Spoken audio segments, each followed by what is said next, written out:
Good morning, children. In previous class, we are discussed about measurements. So last class ನಾವು measurement ಬಗ್ಗೆ ನಾವು discussion ಮಾಡ್ತಾ ಇದ್ವಿ. So ಅದರಲ್ಲಿ ನೀವು ಬಿಗ್ಗೆಸ್ಟ್ ಮತ್ತು ಶಾರ್ಟೆಸ್ಟ್ ಥಿಂಗ್ಸ್ಗಳ ಬಗ್ಗೆ, ಅದೇ ರೀತಿ ಹೆವಿಯರ್ ಆಬ್ಜೆಕ್ಟ್ಗಳ ಬಗ್ಗೆ ತಿಳ್ಕೊಂಡಿದ್ರಿ. ಮತ್ತು ಮೆಜರಿಂಗ್ ಲೆಂತ್, ಸೊ ವೆಯ್ಟಲ್ಲಿ ನೀವು ಹೆವಿಯರು, ಬಿಗ್ಗರು, ಶಾರ್ಟೆಸ್ಟು, ಲೈಟೆಸ್ಟ್ ಎಲ್ಲ ತಿಳ್ಕೊಂಡಿದ್ರಿ. ಅದೇ ರೀತಿ ಲೆಂತಲ್ಲಿ, ಮೆಜರಿಂಗ್ ಆಫ್ ಲೆಂತಲ್ಲಿ ನೀವು ಸೊ ಯಾವ್ಯಾವ ಒಂದು ರೀತಿಯಲ್ಲಿ ನಾವು ಮೆಜರ್ ಮಾಡ್ತೀವಿ. ಫಾರ್ ಎಕ್ಸಾಂಪಲ್ ಹ್ಯಾಂಡ್ ಸ್ಪ್ಯಾನ್ ಇರ್ಬೋದು, ಕ್ಯೂಬಿಟ್ ಇರ್ಬೋದು, ಹಾಗೆಯೇ ಫೂಟ್ ಸ್ಪ್ಯಾನಲ್ಲಿ ಮತ್ತು ಪ್ಯಾಸಲ್ಲಿ ನಾವು ಯಾವ ರೀತಿ ಮೆಜರ್ಮೆಂಟನ್ನು ಮಾಡ್ತೀವಿ ಅಂತ ನಾವು ಸೊ ಲಾಸ್ಟ್ ಕ್ಲಾಸಲ್ಲಿ ಡಿಸ್ಕಷನ್ ಮಾಡಿದ್ವಿ. ಅದೇ ರೀತಿ in this class we are going to learn measuring weight. So ನಾವು ಲೆಂತನ್ನು ತಿಳ್ಕೊಂಡಿದ್ದೀವಿ. ಇವಾಗ ವೆಯ್ಟನ್ನು ಅಂದರೆ ತೂಕವನ್ನು ಹೇಗೆ ಮೆಜರ್ ಮಾಡೋದು ಅನ್ನೋದನ್ನು, ಹಾಗೆಯೇ ಯಾವ ರೀತಿ ನಾವು ಈ ಮೆಜರ್ಮೆಂಟಲ್ಲಿ ವೆಯ್ಟನ್ನು ಹೋಲಿಕೆ ಮಾಡೋದು ಅಂತಕ್ಕಂಥದ್ದನ್ನು ಈ ಕ್ಲಾಸಲ್ಲಿ ತಿಳ್ಕೊಳ್ಳೋಣ.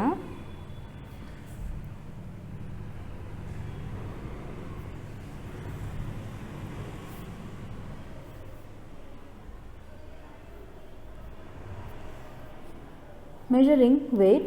Observe these children on the seesaw in the park.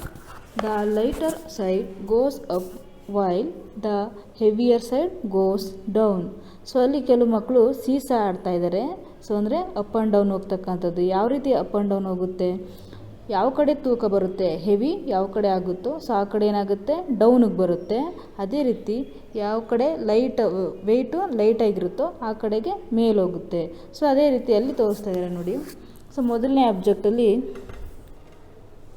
ಮೊದಲನೇ ಚಿತ್ರದಲ್ಲಿ ಇಬ್ಬರು ಮಕ್ಕಳು ಒಂದು ಸೈಡ್ ಕೂತಿದ್ದಾರೆ. ಸೊ ಒಂದು ಬಾಯೇನು ಒಂದು ಒಬ್ಬನೇ ಕೂತಿದ್ದಾನೆ. ಸೊ ಅಲ್ಲಿ ಏನು ಗೊತ್ತಾಗುತ್ತೆ, ಸೊ ಸಿಂಗಲ್ ಇರೋ ಅಂಥದ್ದು ಏನಾಗುತ್ತೆ, ಮೇಲ್ಗಡೆ ಹೋಗುತ್ತೆ. ಸೊ ಅದು ಲೈಟ್ ಆಬ್ಜೆಕ್ಟ್ ಅಂತ ಕರಿತೀವಿ. ಸೊ ಅದೇ ರೀತಿ ಇಬ್ಬರು ಮಕ್ಕಳು ಕೂತಿರ್ತಕ್ಕಂಥದ್ದು ತೂಕ ಜಾಸ್ತಿ ಆಗುತ್ತೆ. ಸೊ ಹೆವಿ ಆಗೋದ್ರಿಂದ ಆ ಒಂದು ಸೈಡಲ್ಲಿ ಸೀಸಾದಲ್ಲಿ ಅವ್ರೇನಾಗ್ತಾರೆ, ಸೊ ಡೌನಿಗೆ ಬರ್ತಾರೆ. ಸೊ ಅದನ್ನು ನಾವು ಹೆವಿ ಅಂತ ಕರಿತೀವಿ. ಹಾಗೆಯೇ ನೆಕ್ಸ್ಟ್ ಪಿಕ್ಚರ್ ನೋಡಿ, both are of the same weight ಅಂತ ಇದೆ. ಸೊ ಅಲ್ಲಿ ಸೀಸಾ ಆಡುವಾಗಲ್ಲಿ 4 ಚಿಲ್ಡ್ರನ್ಸ್ ಇದ್ದಾರೆ. ಒಂದು ಸೈಡಲ್ಲಿ ಇಬ್ಬರು ಗರ್ಲ್ಸ್ ಇದ್ದಾರೆ, ಮತ್ತೊಂದು ಸೈಡಲ್ಲಿ ಇಬ್ಬರು ಗರ್ಲ್ಸ್ ಇದ್ದಾರೆ. ಸೊ ಏನಾಗುತ್ತೆ, ವೆಯ್ಟು ಸೇಮ್ ಆಗುತ್ತೆ ಅಲ್ವಾ. ರೈಟ್ ಮತ್ತು ಲೆಫ್ಟ್ಗೆ ವೆಯ್ಟು ಸೇಮ್ ಇದೆ. ಸೊ ಸೇಮ್ ಇರೋದ್ರಿಂದ ಮೇಲೆ ಯಾರು ಹೋಗಲ್ಲ ಮತ್ತು ಕೆಳಗಡೆಗೂ ಯಾರು ಬರೋದಿಲ್ಲ, ಈಕ್ವಲ್ ಆಗಿ ಇದೆ. ಸೊ ಅದೇ ರೀತಿ ಇನ್ನೊಂದು ಆಬ್ಜೆಕ್ಟಲ್ಲಿ ಒಂದು ಸೈಡಲ್ಲಿ ಇಬ್ಬರು ಗರ್ಲ್ ಕೂತಿದ್ದಾರೆ, ಇನ್ನೊಂದು ಸೈಡಲ್ಲಿ 3 ಮೆಂಬರ್ಸ್ ಗರ್ಲ್ಸು ಕೂತಿದ್ದಾರೆ. ಸೊ ಇಬ್ಬರು ಗರ್ಲ್ಸ್ ಕೂತಿರೋ ಕಡೆ ಏನಾಗುತ್ತೆ, ವೆಯ್ಟು ಲೈಟ್ ಆಗುತ್ತೆ, ಅಂದರೆ ಕಡಿಮೆ ಆಗುತ್ತೆ. 3 ಗರ್ಲ್ಸ್ ಕೂತಿರೋ ಕಡೆ ಹೆವಿ ಆಗುತ್ತೆ. ಸೊ ಆ ಕಡೆ ಏನಾಗುತ್ತೆ, ಕೆಳಗಡೆಗೆ ಡೌನಿಗೆ ಬರ್ತಾರೆ ಅವರು.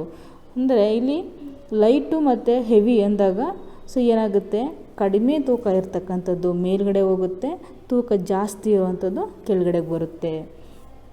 ಸೊ ಅದೇ ರೀತಿ ಇಲ್ಲಿ ಕೆಲವೊಂದು ಪಿಕ್ಚರ್ಸನ್ನು ಕೊಟ್ಟಿದ್ದಾರೆ ನೋಡಿ. Right H for heavier and L for lighter. ಅಂದರೆ H ಮೀನ್ಸ್ ಹೆವಿ, ಅದೇ ರೀತಿ L ಮೀನ್ಸ್ ಲೈಟ್ ಅಂತ. ಸೊ ಅಲ್ಲಿ ತಗಡಿಯಲ್ಲಿ 2 ವಸ್ತುಗಳನ್ನು ಕೊಟ್ಟಿದ್ದಾರೆ. ಅಲ್ಲಿ 2 ಥಿಂಗ್ಸನ್ನು ಕೊಟ್ಟಿದ್ದಾರೆ. ಒಂದು ಸೈಡಲ್ಲಿ ಒಂದು ತೂಕವಾಗಿರ್ತಕ್ಕಂಥದ್ದು, ಮತ್ತೊಂದು ಸ್ವಲ್ಪ ತೂಕ ಕಡಿಮೆ ಇರ್ತಕ್ಕಂಥದ್ದು. ಸೊ ಈ ರೀತಿಯಲ್ಲಿ 2 ಆಬ್ಜೆಕ್ಟ್ಗಳನ್ನು, 2 ಥಿಂಗ್ಸ್ಗಳನ್ನು ಕೊಟ್ಟಿದ್ದಾರೆ. ಸೊ ಅಲ್ಲಿ ನೀವು ಆ ಪಿಕ್ಚರ್ಸನ್ನು ನೋಡಿದಾಗ ಅದ್ರ ಗಾತ್ರ ನೋಡಿನೇ ನೀವು ಇದು ಹೆವಿ ಆಬ್ಜೆಕ್ಟ್, ಇದು ಲೈಟ್ ಆಬ್ಜೆಕ್ಟ್ ಅಂತ ನೀವು ಈಸಿಯಾಗಿ ಫೈಂಡ್ ಔಟ್ ಮಾಡ್ಬೋದು. ಸೊ ಅಲ್ಲಿ ಜಾಸ್ತಿ ನೋಡಿದ ತಕ್ಷಣ ನಿಮಗೆ ದಪ್ಪದಾಗಿ ಉದ್ದವಾಗಿ ಕಾಣಿಸ್ತಕ್ಕಂಥದ್ದು ಅಥವಾ ಚಿಕ್ಕದಾಗಿ ಕಾಣಿಸ್ತಕ್ಕಂಥದ್ದು ಇನ್ನೂ ಗೊತ್ತಾಗುತ್ತೆ.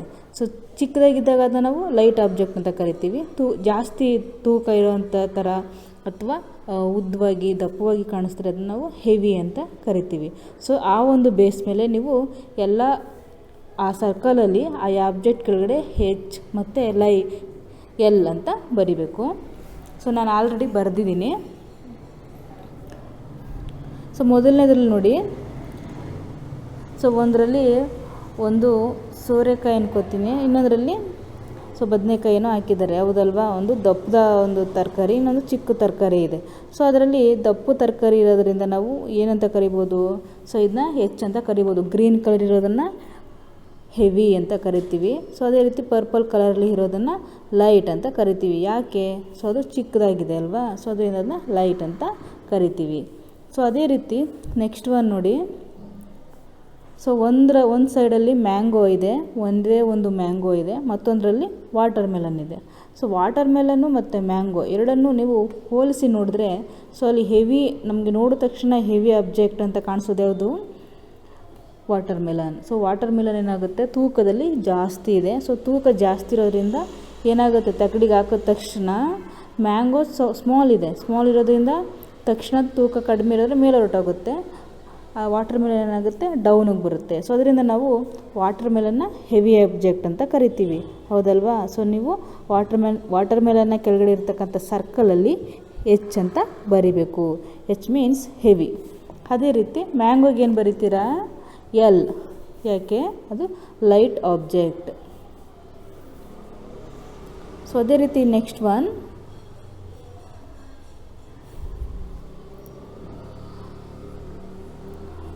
ಸೊ ಅಲ್ಲೊಂದು ಆ್ಯಪಲ್ ಇದೆ, ಮತ್ತೊಂದರಲ್ಲಿ ಸೊ ಯಾವುದೋ ಒಂದು ದಪ್ಪದಾಗಿರ್ತಕ್ಕಂಥ ತರಕಾರಿ ಇದೆ, ಹೌದಲ್ವಾ? ಸೊ ವೆಜಿಟೇಬಲ್ ಇದೆ. ಸೊ ಎರಡರಲ್ಲಿ ಯಾವುದು ನಮಗೆ ಹೆವಿ ಆಬ್ಜೆಕ್ಟ್ ಅನಿಸುತ್ತೆ?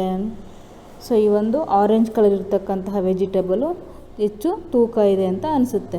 ಸೊ ಅದಕ್ಕೆ ನಾವು ಆರೆಂಜ್ ಕಲರ್ ವೆಜಿಟೇಬಲ್ಗೆ ಎಚ್ ಅಂತ ಹಾಕ್ತೀವಿ, ಆ್ಯಪಲ್ಗೆ ಎಲ್ ಅಂತ ಹಾಕ್ತೀವಿ. ಸೊ ಅದೇ ರೀತಿ ನೆಕ್ಸ್ಟ್ ಒನ್ ನೋಡಿ,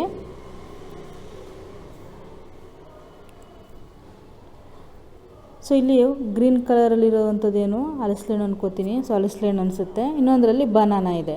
ಸೊ ಇದರಲ್ಲಿ ನೋಡಿದ ತಕ್ಷಣ ನಮಗೆ ಅನಿಸುತ್ತೆ ಸೊ ಇದು ಗ್ರೀನ್ ಕಲರ್ ಇರ್ತಕ್ಕಂಥ ಹಲಸಿನ ಹಣ್ಣು ಜಾಸ್ತಿ ತೂಕ ಇದೆ ಅಂತ ಅನಿಸುತ್ತೆ, ಹೌದಲ್ವಾ? ಸೊ ಅದಕ್ಕೆ ನಾವು ಹೆಚ್ ಅಂತ ನಾವು ಅಲ್ಲಿ ಬರೀಬೇಕು. ಬನಾನಾಗೆ ಸೊ ವೆಯ್ಟ್ ಕಡಿಮೆ ಇರೋದೇ, ಅಲ್ಲಿ 3 ಇದೆ ಅಷ್ಟೇ. ಸೊ 3 ಮಾತ್ರ ಅಲ್ಲಿ ಹಾಕಿದರೆ, ಅದನ್ನು ಒಂದು ಗೊನೆ ಇಟ್ಟಿದ್ರೆ ಸೊ ಅದ್ರ ತೂಕನೂ ಜಾಸ್ತಿ ಆಗ್ತಾಯಿತ್ತು. ಬಟ್ ಅಲ್ಲಿ 3 ಅಲ್ಲಿ ಬನಾನಾನ ಇಟ್ಟಿದ್ದಾರೆ. ಸೊ ಅದಕ್ಕೆ ನಾವು ಎಲ್ ಅಂತ ಮೆನ್ಷನ್ ಮಾಡ್ತೀವಿ. ಸೊ ನೆಕ್ಸ್ಟ್ ಒನ್ನು, ಸೊ ಇಲ್ಲಿ ನೀವು ಒಂದು ಸೈಡಲ್ಲಿ 1 ಬುಕ್ ಇದೆ, ಮತ್ತೊಂದು ಸೈಡಲ್ಲಿ 2 ಬುಕ್ಸ್ ಇದೆ, ಹೌದಲ್ವಾ? ಸೊ ಒಂದು ಸೈಡಲ್ಲಿ 1 ಬುಕ್ಕು, ಮತ್ತೊಂದರಲ್ಲಿ 2 ಬುಕ್ಸ್ ಇದೆ. ಸೊ ನೀವು ಈಸಿಯಾಗಿ ಫೈಂಡ್ ಔಟ್ ಮಾಡ್ಬೋದು. 1 ಬುಕ್ ಇರೋದು ಮೇಲ್ಗಡೆ ಹೋಗುತ್ತೆ, ಯಾಕೆ? ಅದು ಲೈಟ್ ಆಗುತ್ತೆ. ಸೊ ಇಲ್ಲಿ ಡಬಲ್ ಬುಕ್ಸ್ ಇರೋದ್ರಿಂದ ಏನಾಗುತ್ತೆ, ಆಬ್ವಿಯಸ್ಲಿ ತೂಕ ಜಾಸ್ತಿ ಆಗುತ್ತೆ. ಸೊ ಅದು heavy object. Next one, so ಇಲ್ಲಿ ಒಂದು ಸೈಡಲ್ಲಿ ಒಂದು ಬ್ಯಾಗ್ ಇಟ್ಟಿದ್ದಾರೆ, ಮತ್ತೊಂದು ಸೈಡಲ್ಲಿ ಸೊ 2 ಬುಕ್ಸ್ ಇಟ್ಟಿದ್ದಾರೆ, ಹೌದಲ್ವಾ? ಸೊ ನೋಡಿದ ತಕ್ಷಣ ನಿಮಗೇನು ಅನಿಸುತ್ತೆ? ಸೊ ಬ್ಯಾಗ್ ಒಳಗಡೆ ಬುಕ್ ಇದೆ, ಸೊ ಹೌದಲ್ವಾ? ಸೊ ಅದರಿಂದ ಅದರ ಒಂದು ತೂಕ ಜಾಸ್ತಿ ಆಗುತ್ತೆ. ಸೊ ಅದಕ್ಕೆ ನಾವು ಆ ಸರ್ಕಲಲ್ಲಿ ಏನಂತ ಬರಿತೀವಿ? ಎಚ್ ಅಂದರೆ ಹೆವಿ. ಸೊ ಎರಡರಲ್ಲಿ ಯಾವುದು ಹೆವಿ ಆಗುತ್ತೆ? ಬ್ಯಾಗ್ ಹೆಚ್ಚು ಹೆವಿ ಆಗುತ್ತೆ. ಅದೇ ರೀತಿ ಬುಕ್ಸ್ಗೆ ನಾವು ಲೈಟ್ ಅಂತ ಬರಿತೀವಿ, ಯಾಕೆ? ಸೊ ಅಲ್ಲಿರೋದು ಓನ್ಲಿ 2 ಬುಕ್ಸ್. ಸೊ ಬ್ಯಾಗ್ ಒಳಗಡೆ ಜಾಸ್ತಿ ಬುಕ್ಸ್ ಇದೆ ಅಲ್ವಾ? ಸೊ ಅದಕ್ಕೋಸ್ಕರ ಅದನ್ನ ಹೆವಿ ಅಂತ ಬರಿತೀವಿ. ಸೊ ಬುಕ್ಸ್ಗೆ ಲೈಟ್ ಅಂತ ಬರಿತೀವಿ, ಲೈಟ್ ಅಂದರೆ ಎಲ್ ಅಂತ ಬರಿತೀವಿ. ಸೊ ಹೀಗೆ ನಾವು ಹೆವಿಯರ್ ಮತ್ತು ಲೈಟ್ ಆಬ್ಜೆಕ್ಟನ್ನು ಫೈಂಡ್ ಔಟ್ ಮಾಡ್ತಕ್ಕಂಥದ್ದು. ಸೊ ಒಂದು ವಸ್ತುವಿಗೂ ಮತ್ತೊಂದು ವಸ್ತುವಿಗೆ ನಾವು ಹೋಲಿಕೆ ಮಾಡಿದಾಗ ಆ 2 ವಸ್ತುಗಳಲ್ಲಿ ಯಾವುದು ಲೈಟ್, ಯಾವುದು ಹೆವಿ ಇದೆ ಅಂತ ನಾವು ಸೊ ಈಸಿಯಾಗಿ ಹೀಗೆ ಕೊಟ್ಟಿರ್ತಕ್ಕಂಥ ಆಬ್ಜೆಕ್ಟ್ನ ಮೂಲಕ ನಾವು ತಿಳ್ಕೊಬೋದು. ಸೊ ಇಲ್ಲಿ ಮ್ಯಾಂಗೋ ಮತ್ತು ವಾಟರ್ ಮೆಲನ್ ನೋಡಿದಾಗ ಮ್ಯಾಂಗೋವಿನ ಗಾತ್ರ ಏನು ಚಿಕ್ಕದಾಗಿರುತ್ತೆ, ವಾಟರ್ ಮೆಲನ್ನ ಗಾತ್ರ ದಪ್ಪದಾಗಿರುತ್ತೆ. ಸೊ ಅವೆರಡನ್ನು ಮಾತ್ರ ಹೋಲಿಕೆ ಮಾಡಿದಾಗ ಏನಾಗುತ್ತೆ? ವಾಟರ್ ಮೆಲನ್ನ ತೂಕ ಜಾಸ್ತಿ ಆಗುತ್ತೆ, ಮ್ಯಾಂಗೋವಿನ ತೂಕ ಕಡಿಮೆ ಆಗುತ್ತೆ. ಸೊ ಅದಕ್ಕೆ ನಾವು ಲೈಟ್ ಅಂತ ಕೊಡ್ತೀವಿ, ವಾಟರ್ ಮೆಲನ್ಗೆ ಹೆಚ್ ಅಂತ ಕೊಡ್ತೀವಿ. ಸೊ ಇದಿಷ್ಟು ಹೆವಿಯರ್ ಮತ್ತು ಲೈಟ್ ಆಬ್ಜೆಕ್ಟನ್ನು ಫೈಂಡ್ ಔಟ್ ಮಾಡ್ತಕ್ಕಂಥದ್ದು. ನೆಕ್ಸ್ಟು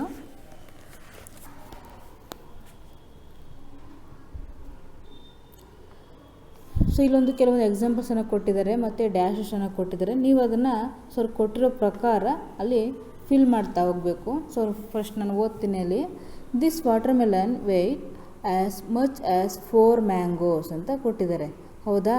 ಸೊ ಅಲ್ಲಿ ಮೊದಲನೇ ಬಾಯ್ ಏನು ಹೇಳ್ತಾ ಇದ್ದಾನೆ? How much does this watermelon weight. So ಒಂದು ಕಡೆಯಲ್ಲಿ ಅಲ್ಲಿ ವಾಟರ್ ಮೆಲನ್ನ ಇಟ್ಟಿದ್ದಾನೆ, ಮತ್ತೊಂದು ಕಡೆ ಅವನು ಏನೂ ಇಟ್ಟಿಲ್ಲ. ಸೊ ಈ ಸೈಡಲ್ಲಿ ಏನೂ ಇಟ್ಟಿಲ್ಲ ಅವನು. ಸೊ ಅವ್ನು ಕ್ವಶನ್ ಏನು ಕೇಳ್ತಾ ಇದ್ದಾನೆ? How much does this watermelon weight. ಎಷ್ಟಾಗುತ್ತೆ ಆ ಒಂದು ವಾಟರ್ ಮೆಲನ್ನ ತೂಕ ಅಂತ ಅವನು ಕೇಳ್ತಾ ಇದ್ದಾನೆ. ಸೊ ಅವಾಗ ನೆಕ್ಸ್ಟು ಗರ್ಲೆ ಅದಕ್ಕೆ ಆನ್ಸರ್ ಮಾಡ್ತಾಳೆ, this watermelon weight as much as 4 mangoes. ಸ್ವಲ್ಪ ಖಾಲಿ ಇತ್ತಲ್ವಾ, ಸೊ ಅವಳು ಏನು ಮಾಡ್ತಾಳೆ, ಆ ವಾಟರ್ ಮೆಲನ್ನ ತೂಕ ಎಷ್ಟಿದೆ ಅಂತ ಫೈಂಡ್ ಔಟ್ ಮಾಡೋದಕ್ಕೋಸ್ಕರ ಒಂದೊಂದೇ ಮ್ಯಾಂಗೋ ಫ್ರೂಟನ್ನು ಅವಳು ಹಾಕ್ತಾಳೆ. ಸೊ ಹಾಕಿದಾಗ ಅಲ್ಲಿ 4 ಮ್ಯಾಂಗೋಸನ್ನು ಆ ಒಂದು ಸೈಡಲ್ಲಿ ಹಾಕ್ತಾಳೆ. ಸೊ 4 ಮ್ಯಾಂಗೋಸನ್ನು ಹಾಕಿದಾಗ ಆ ಒಂದು ವಾಟರ್ ಮೆಲನ್ನ ಒಂದು ತಗಡಿ ಏನಿದೆ ಒಂದು ಸೈಡು ಮೇಲ್ಗಡೆ ಬರುತ್ತೆ. ಸೊ ಎರಡೂ ಈಕ್ವಲ್ ಆಗುತ್ತೆ. ಸೊ ಆವಾಗ ನಮಗೆ ಗೊತ್ತಾಗುತ್ತೆ ವಾಟರ್ ಮೆಲನ್ನ ತೂಕ ಎಷ್ಟಿದೆ ಅಂತ. ಎಷ್ಟು 4 ಮ್ಯಾಂಗೋಗೆ ಆ ಒಂದು ವಾಟರ್ ಮೆಲನ್ ಈಕ್ವಲ್ ಆಗಿದೆ ಅಂತ. ಅಂದರೆ 4 ಮ್ಯಾಂಗೋಸು ಒಂದು ವಾಟರ್ ಮೆಲನ್ಗೆ ಸಮ, ಈಕ್ವಲ್, ಹೌದಲ್ವಾ. ಸೊ ಈ ರೀತಿ ಅವಳು ಫೈಂಡ್ ಔಟ್ ಮಾಡಿದ್ಲು. ಸೊ ಅದೇ ರೀತಿ ನೀವು ಸಹ ಇಲ್ಲಿ ಕೆಲವೊಂದು ಪಿಕ್ಚರ್ಸನ್ನು ಅವರೇ ಕೊಟ್ಟಿದ್ದಾರೆ. ಸೊ ನೀವು ಜಸ್ಟ್ ಅದು ಎಷ್ಟು ನಂಬರ್ಸ್ಗೆ ಸಮ ಅಂತ ಬರಿಬೇಕು. ನೋಡೋಣ. 4 notebooks weight as much as dash watermelon ಅಂತ ಕೇಳಿದ್ದಾರೆ. ಇಲ್ಲಿ 4 ನೋಟ್ಬುಕ್ಕನ್ನು ಒಂದು ಸೈಡ್ ಇಟ್ಟಿದ್ದಾರೆ. ಆ 4 ನೋಟ್ಬುಕ್ನ ಒಂದು ವೆಯ್ಟು ಎಷ್ಟು ವಾಟರ್ ಮೆಲನ್ಗೆ ಸಮ ಅಂತ ಕೇಳ್ತಿದ್ದಾರೆ, ಹೌದಲ್ವಾ. 4 ನೋಟ್ಬುಕ್ಗಳು, ಸೊ ಎಷ್ಟು ವಾಟರ್ ಮೆಲನ್ಗೆ ಸಮ ಅಂತಲ್ಲಿ ಕೇಳ್ತಿದ್ದಾರೆ. ಸೊ ಅಲ್ಲಿ ಎಷ್ಟು ವಾಟರ್ ಮೆಲನ್ ಇದೆ, ಒಂದೇ ಒಂದು ವಾಟರ್ ಮೆಲನ್ ಇದೆ. ಸೊ ಅಲ್ಲಿ one watermelon weight as much 4 notebook ಅಂತ ನಿಮಗೆ ಫೈಂಡ್ ಔಟ್ ಆಗುತ್ತೆ, ಹೌದಲ್ವಾ. ಸೊ ಅದೇ ರೀತಿ ನೆಕ್ಸ್ಟ್ ಒನ್,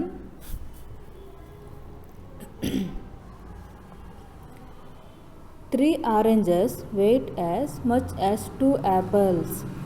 ಸೊ ಇಲ್ಲಿ 3 ಆರೆಂಜಸನ್ನು ಕೊಟ್ಟಿದ್ದಾರೆ, ಮತ್ತೊಂದರಲ್ಲಿ 2 ಆ್ಯಪಲ್ಸನ್ನು ಕೊಟ್ಟಿದ್ದಾರೆ.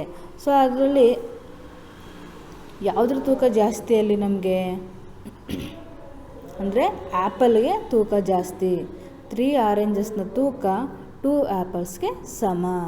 2 ಆ್ಯಪಲ್ಸು 3 ಆರೆಂಜಸ್ಗೆ ಸಮ ಅಂತ ನಮಗೆ ಅಲ್ಲಿ ಗೊತ್ತಾಗುತ್ತೆ. ಸೊ ಅದೇ ರೀತಿ ನೆಕ್ಸ್ಟು,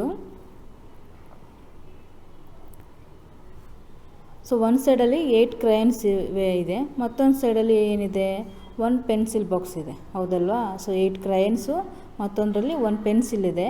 ಸೊ ಅಲ್ಲಿ 8 crayons weight as much as 1 pencil box ಅಂತ ಕೊಟ್ಟಿದ್ದಾರೆ, ಹೌದಲ್ವಾ. ಸೊ ಒಂದು ಪೆನ್ಸಿಲ್ ಬಾಕ್ಸ್ಗೆ ಅಲ್ಲಿ 8 ಕ್ರಯನ್ಸು ಈಕ್ವಲ್. ಅದೇ ರೀತಿ 8 ಕ್ರಯನ್ಸ್ಗೆ 1 ಪೆನ್ಸಿಲ್ ಬಾಕ್ಸ್ ಈಕ್ವಲ್ ಆಗಿದೆ ತೂಕ. ಸೊ ಇವಾಗ ನಿಮಗೆ 8 ಕ್ರಯನ್ಸನ್ನು ಕೊಟ್ಬಿಟ್ಟು ಅದ್ರ ಸಮತೂಕವಾಗಿರ್ತಕ್ಕಂಥದ್ದು ನನಗೇನಾದ್ರು ವಸ್ತು ಕೊಡು ಅಂದರೆ, ಸೊ ನೀವು ಒಂದು ಪೆನ್ಸಿಲ್ ಬಾಕ್ಸನ್ನು ಕೊಟ್ಟರೆ ಸೊ ಅದಕ್ಕೆ ಈಕ್ವಲ್ ಆಗಿದೆ ತೂಕ ಅಂತ ಅರ್ಥ. ಸೊ ಅದೇ ರೀತಿ next one, 5 apples weight as much as 2 melons. ಅಲ್ಲಿ ಒಂದು ಸೈಡಲ್ಲಿ 5 ಆ್ಯಪಲ್ಸ್ ಇದೆ, ಮತ್ತೊಂದು ಕಡೆ ಮೆಲನ್ ಇದೆ. ಸೊ ಅದರಲ್ಲಿ ಎರಡರ ಒಂದು ವೆಯ್ಟನ್ನು ನೋಡಿದಾಗ ಸೊ ಯಾವುದರ ಒಂದು ತೂಕ ಜಾಸ್ತಿ ಅನಿಸುತ್ತೆ, ಮೆಲನ್ನ ತೂಕ ಜಾಸ್ತಿ. ಸೊ ಜಸ್ಟ್ ನಾವು 2 ಮೆಲನ್ ಹಾಕಿದ್ರೆ 5 ಆ್ಯಪಲ್ನ ವೆಯ್ಟ್ಗೆ ಅದು ಸಮ. So 5 apple weight as much as 2 melon.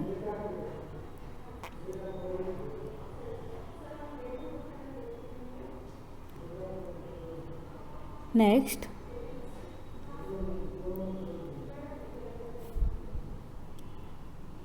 2 sweet boxes weight as much as 5 dusters ಅಂತಲ್ಲಿ ಕೊಟ್ಟಿದ್ದಾನೆ, ಹೌದಲ್ವಾ. ಸೊ ಅಲ್ಲಿ 2 sweet boxes weight as much as dash duster ಅಂತ ಕೊಟ್ಟಿದ್ದಾನೆ. ಸೊ ಒಂದು ಸೈಡಲ್ಲಿ ಇಲ್ಲಿ ಸ್ವೀಟ್ ಬಾಕ್ಸ್ ಇದೆ, ಎಷ್ಟು 2 ಸ್ವೀಟ್ ಬಾಕ್ಸಸ್ ಇದೆ, ಮತ್ತೊಂದು ಕಡೆಯಲ್ಲಿ ಡಸ್ಟರ್ ಇದೆ. ಎಷ್ಟಿದೆ ಅಂತ ಹೇಳಿದ್ರೆ 5 ಇದೆ. ಅಂದರೆ 2 ಸ್ವೀಟ್ ಬಾಕ್ಸ್ಗೆ ತೂಕವಾಗಿ ಅದಕ್ಕೆ ಸಮವಾಗಿ ನಾವು 5 ಡಸ್ಟರ್ಗಳನ್ನು ಇಟ್ಟರೆ ಸೊ ಅಲ್ಲಿ ಸ್ವೀಟ್ ಬಾಕ್ಸ್ಗೆ ಅದರ ಒಂದು ವೆಯ್ಟು ಈಕ್ವಲ್ ಆಗುತ್ತೆ. 2 ಸ್ವೀಟ್ ಬಾಕ್ಸ್ಗೆ 5 ಡಸ್ಟರ್ ಈಕ್ವಲ್.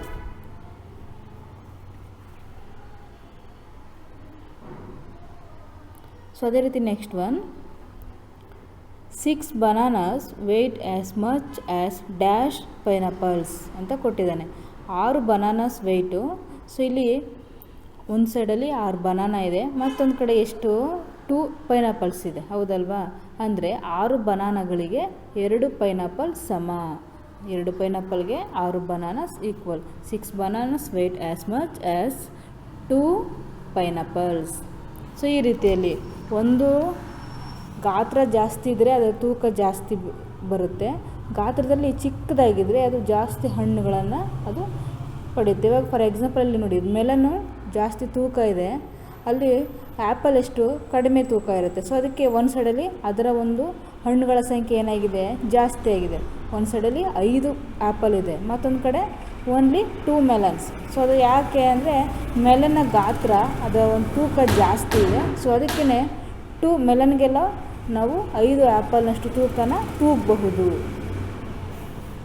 ಅದೇ ರೀತಿ ಇಲ್ಲೂ ಸಹ ಅದೇ ರೀತಿ 6 ಬನಾನಾಗಳನ್ನ ಇಟ್ಟಿದ್ದೀವಿ. ಸೊ ಅದರ ವೆಯ್ಟ್ ಏನೋ ಕಡಿಮೆ ಇದೆ, ಬಟ್ ಇಲ್ಲಿ ಒಂದೊಂದು ಸೈಡಲ್ಲಿ 2 ಪೈನಾಪಲ್ಗೆ 6 ಬನಾನ ಅಷ್ಟು ವೆಯ್ಟ್ ಏನಾಗಿದೆ, ಈಕ್ವಲ್ ಆಗಿದೆ. ಅಂದರೆ ಅಲ್ಲೇನರ್ಥ, ಇಲ್ಲಿ ಪೈನಾಪಲ್ನ ಒಂದು ಗಾತ್ರ ಜಾಸ್ತಿ ಇದೆ, ಜೊತೆಗೆ ತೂಕ ಜಾಸ್ತಿ ಇದೆ. ಸೊ ಅದಕ್ಕೋಸ್ಕರ ಏನಾಗುತ್ತೆ, 6 ಬನಾನಾಗೆ 2 ಪೈನಾಪಲ್ಸ್ ಈಕ್ವಲ್ ಆಗಿದೆ. ಸೊ ಈ ರೀತಿಯಲ್ಲಿ ನಾವು ಥಿಂಗ್ಸ್ಗಳನ್ನು, ಫ್ರೂಟ್ಸ್ಗಳನ್ನು ನಾವು ಹೋಲಿಕೆ ಮಾಡಿ ತೂಕವನ್ನು ಫೈಂಡ್ ಔಟ್ ಮಾಡಬಹುದು. ಸೊ ನೆಕ್ಸ್ಟ್ ನಾವು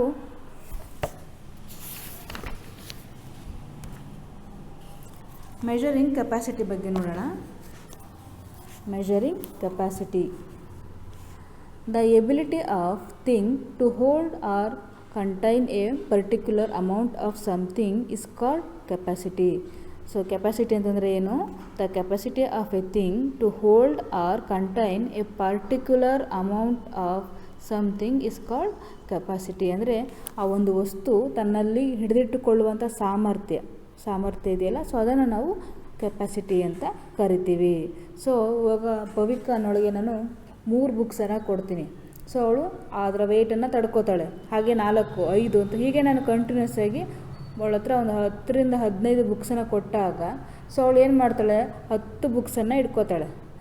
ನೆಕ್ಸ್ಟ್ ನಾನು 15 ಬುಕ್ಸನ್ನು ಕೊಟ್ಟಾಗ ಅವಳ ಕೈಲಿ ಅದನ್ನ ಇಟ್ಕೊಳ್ಳೋದಕ್ಕಾಗಲ್ಲ, ಬಿಟ್ಬಿಡ್ತಾಳೆ. ಸೊ ಅವಳ ಕೆಪಾಸಿಟಿ ಏನಲ್ಲಿ 10 books. So 10 books are 10 books is a capacity of Bhavika. But ಅವಳು ಏನು ಮಾಡ್ತಾಳೆ, 15 ಬುಕ್ಸನ್ನು ಕೊಟ್ಟಾಗ ಸೊ ಅವಳು ಅದನ್ನ ಇಟ್ಬಿಡ್ತಾಳೆ, ಅವಳು ಕೆಳಗಡೆ ಬೀಳಿಸ್ತಾಳೆ. ಸೊ ಅದು ಅವಳ ಕೆಪಾಸಿಟಿ ಅಲ್ಲ, ಹೌದಲ್ವಾ? ಸೊ ಅದೇ ರೀತಿ ಸೊ ಕೆಪಾಸಿಟಿಗೆ ಇಲ್ಲಿ ಕೆಲವೊಂದು ಎಕ್ಸಾಂಪಲ್ಸನ್ನು ಕೊಟ್ಟಿದ್ದಾರೆ ನೋಡಿ. This kettle can hold 3 cups of water. So ಅಲ್ಲಿ ಏನಂತ ಕೊಟ್ಟಿದ್ದಾರೆ, colour the once that hold more ಅಂತ ಕೊಟ್ಟಿದ್ದಾರೆ, ಹೌದಲ್ವಾ? ಸೊ ಇಲ್ಲಿ ಮೊದಲನೇದಾಗಿ ಒಂದು ಕಡೆ ಬಕೆಟ್ ಇದೆ, ಮತ್ತೊಂದು ಜಗ್ ಇದೆ. ಸೊ ಅದರಲ್ಲಿ ಹೆಚ್ಚು ನೀರನ್ನು, ವಾಟರನ್ನು ಹಿಡ್ಕೊಳ್ಳೋ ಸಾಮರ್ಥ್ಯ ಇರ್ತಕ್ಕಂಥ ಥಿಂಗ್ ಯಾವುದಿದೆ, ಅದಕ್ಕೆ ನೀವು ಕಲರನ್ನು ಮಾಡಬೇಕು. ಸೊ ಇಲ್ಲಿ ಜಗ್ಗು ಜಾಸ್ತಿ ನೀರು, ವಾಟರನ್ನು ಹಿಡ್ಕೊಳ್ಳುವಂಥ ಕೆಪಾಸಿಟಿ ಇದೆಯಾ, ಅಥವಾ ಈ ಒಂದು ಬಕೆಟ್ಗೆ ಜಾಸ್ತಿ ಕೆಪಾಸಿಟಿ ಇದೆಯಾ? ಸೊ ಅಲ್ಲಿ ಹೆಚ್ಚು ಕೆಪಾಸಿಟಿ ಇರ್ತಕ್ಕಂಥದ್ದು ಯಾವುದಕ್ಕೆ, ಬಕೆಟ್ಗೆ. ಸೊ ನೀವು ಬಕೆಟ್ನ ಒಂದು ಚಿತ್ರಕ್ಕೆ ಏನು ಮಾಡಬೇಕು, ಕಲರನ್ನು ಮಾಡಬೇಕು. ಸೊ ಅದೇ ರೀತಿ next kettle can hold 3 cups of water ಅಂತ ಕೊಟ್ಟಿದ್ದಾರೆ. ಸೊ ಇಲ್ಲಿ ಒಂದು ಕೆಟಲನ್ನು ಕೊಟ್ಟಿದ್ದಾರೆ, ಇದರ ಒಂದು ಸಾಮರ್ಥ್ಯ ಎಷ್ಟು ಅಂತ ಹೇಳಿದ್ರೆ, ನಾವು ಅದರಲ್ಲಿ 3 cups ಆಫ್ ವಾಟರ್ ಇಲ್ಲಿ ಕೊಟ್ಟಿದ್ದಾರಲ್ವ, ಈ 3 cups ಆಫ್ ವಾಟರನ್ನು 1 cup ಅಲ್ಲ 3 cup. ಸೊ 3 cups ಆಫ್ ವಾಟರನ್ನು ನಾವು ಅದಕ್ಕೆ ಹಾಕಿದ್ರೆ ಸೊ ಅಷ್ಟು ನೀರನ್ನು ಹಿಡಿತಕ್ಕಂಥ ಸಾಮರ್ಥ್ಯ ಈ ಒಂದು ಕೆಟಲ್ಗೆ ಇದೆ. ಸೊ ನೀವು ಆ ಕೆಟಲ್ಗೆ ನೀವೇನು ಮಾಡ್ತೀರಾ, ಬಣ್ಣವನ್ನು ಹಾಕ್ತೀರಾ. ನೆಕ್ಸ್ಟ್ ನೋಡಿ, colour the cups needed to fill this jug. So ಇಲ್ಲಿ ಜಗ್ಸನ್ನು ಒಂದು ಸೈಡ್ ಕೊಟ್ಟಿದ್ದಾರೆ, ಆ ಜಗ್ಗಳನ್ನು ಒಂದು ಕಡೆ ಕೊಟ್ಟಿದ್ದಾರೆ, ಮತ್ತೊಂದು ಕಡೆ ಕೆಲವೊಂದು ಕಪ್ಗಳನ್ನು ಕೊಟ್ಟಿದ್ದಾರೆ. ಸೊ ನಿಮಗೆ ಮೇಲ್ಗಡೆ ಎಕ್ಸಾಂಪಲ್ ಹೇಳಿದರೆ, ಒಂದು ಜಗ್ಗು 3 cups ಆಫ್ ವಾಟರನ್ನು ಹಿಡಿಯುತ್ತೆ ಅಂತ ಹೇಳಿದ್ದಾರೆ, ಹೌದಲ್ವಾ? ಸೊ ಅದರ ಒಂದು ಬೇಸ್ ಮೇಲೆ ಅಲ್ಲಿ ಎಷ್ಟು ಜಗ್ಗನ್ನು ಕೊಟ್ಟಿದ್ದಾರೆ, 3 ಜಗ್ಗನ್ನು ಕೊಟ್ಟಿದ್ದಾರೆ, ಹೌದಲ್ವಾ? So they give 3 jugs. So ಆವಾಗ ನೀವು ಒಂದು ಜಗ್ಗು ಎಷ್ಟು ಕಪ್ ನೀರನ್ನು ಹಿಡಿಯುತ್ತೆ ಅಂತ ಹೇಳಿದೆ, 3 cup. ಸೊ 3 cups ಆಫ್ ವಾಟರನ್ನು ಹಿಡಿಯುತ್ತೆ ಅಂತ ಹೇಳಿದೆ. ನೀವು ಒಂದು ಜಗ್ಗಿಗೆ 3ನಂತೆ 3 ಜಗ್ಗಿಗೆ ಕೌಂಟ್ ಮಾಡಿ, ಸೊ ಅದಕ್ಕೆ ನೀವು ಕಲರನ್ನು ಮಾಡಬೇಕು. ಸೊ ಅಲ್ಲಿ 3 + 3 + 3 ಅಂದರೆ ಎಷ್ಟಾಗುತ್ತೆ, 9. ಸೊ 9 cups ಆಫ್ ವಾಟರನ್ನು ಆ 3 ಜಗ್ಗಳಿಗೆ ಬೇಕಾಗಿರ್ತಕ್ಕಂಥದ್ದು. ಸೊ 9 cupಗೆ ನೀವೇನು ಮಾಡ್ತೀರಾ, ಸೊ ಕಲರನ್ನು ಹಾಕ್ತೀರಾ. ನಾನು ಅಲ್ಲಿ ಕಲರ್ ಮಾಡಿದ್ದೀನಿ ಅಲ್ವಾ? ಸೊ ಅಲ್ಲಿ 1 cup ಮಾತ್ರ ಉಳ್ಕೊಳ್ಳುತ್ತೆ. ಸೊ 1 cup ಅವನು ಎಕ್ಸ್ಟ್ರಾ ಕೊಟ್ಟಿದ್ದಾನೆ. ಸೊ ಆ ಕಪ್ಗೆ ನೀವು ಕಲರನ್ನು ಮಾಡಬಾರ್ದು. ಯಾಕೆ ಅಂದರೆ ಸೊ ಒಂದೊಂದು ಜಗ್ಗಿಗೆ 3 ಅಂತ ಕೌಂಟ್ ಮಾಡಿದ್ರೆ 9 cup ಆಗುತ್ತೆ. ಸೊ ಉಳಿತಕ್ಕಂಥದ್ದು 1 cup. ಸೊ ನೆಕ್ಸ್ಟ್ ಪಿಕ್ಚರಲ್ಲಿ ಎಷ್ಟು ಕೊಟ್ಟಿದ್ದಾರೆ, 2 ಜಗ್ಗನ್ನು ಕೊಟ್ಟಿದ್ದಾರೆ. ಸೊ 2 ಜಗ್ ಅಂತ ಹೇಳಿದಾಗ ಒಂದು ಜಗ್ಗಿಗೆ 3, ಮತ್ತೊಂದು ಜಗ್ಗಿಗೆ 3, 3 + 3 6. ಸೊ 6 ಕಪ್ಪನ್ನು ನೀವು ಕೌಂಟ್ ಮಾಡಿ, 1 2 3 4 5 6. ಸೊ 6 ಕಪ್ ಬರುತ್ತೆ. ಆ 6 ಕಪ್ಪಿಗೆ ಮಾತ್ರ ನೀವು ಕಲರನ್ನು ಫಿಲ್ ಮಾಡಬೇಕು. ಸೊ ನೆಕ್ಸ್ಟ್ ಉಳ್ಕೊಳ್ಳುತ್ತೆ 4 ಕಪ್ ಖಾಲಿ ಉಳ್ಕೊಳ್ಳುತ್ತೆ. ಸೊ ನೀವು ಅದಕ್ಕೆ ಕಲರನ್ನು ಮಾಡಬಾರ್ದು. ಸೊ ನೆಕ್ಸ್ಟ್ ನೋಡೋಣ. ಸೊ ನೆಕ್ಸ್ಟಲ್ಲಿ 4 ಜಗ್ಗಿದೆ. ಸೊ ನೀವೇ ಆ ಒಂದೊಂದು ಜಗ್ಗಿಗೆ 3 ಕಪ್ ಅಂತ ಕೌಂಟ್ ಮಾಡಿ. ಸೊ ಎಷ್ಟು ಕಪ್ ಆಫ್ ವಾಟರ್ ಬೇಕಾಗುತ್ತೆ ಆ ಒಂದು 4 ಜಗ್ಗಿಗೆ ಅಂತ ಕಲರನ್ನು ಮಾಡಿ. ಸೊ ನೆಕ್ಸ್ಟ್ ಅದೇ ರೀತಿ 5 ಇದೆ. ಸೊ 5ಗೆ ಎಷ್ಟು ಕಪ್ ಆಫ್ ವಾಟರ್ ಬೇಕು ಅನ್ನೋದನ್ನು ಕೌಂಟ್ ಮಾಡಿ ಅಷ್ಟು ಕಪ್ಗೆ ಕಲರನ್ನು ಮಾಡಿ. ಸೊ ನೆಕ್ಸ್ಟ್ ಕ್ಲಾಸು ನಾವು ಲೆಸನ್ 2 ಬಿಗ್ಗರ್ ನಂಬರನ್ನು ನೆಕ್ಸ್ಟ್ ಕ್ಲಾಸಲ್ಲಿ ನೋಡೋಣ. Thank you.